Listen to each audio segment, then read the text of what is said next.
Ayon sa 2023 National Nutrition Survey, lumobo ng higit 5% ang mga naninigarilyong edad 20 hanggang 59 sa loob lamang ng 2 taon. Mahigit 115,000 na Pilipino naman ang namamatay kada taon dahil sa vaping at tobacco use ayon sa Institute for Health Metrics and Evaluation. Huwag nang hintayin pang magkasakit ka at ang mahal mo sa buhay dahil sa yosi at vape. Ang Hunyo ay National No Smoking Month. Tigilan na ang yosi at vape. Maging fresh at healthy sa bisyo-free journey.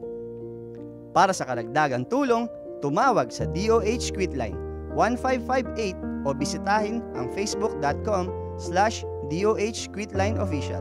Isang paalala mula sa PIA at ang himpilang ito.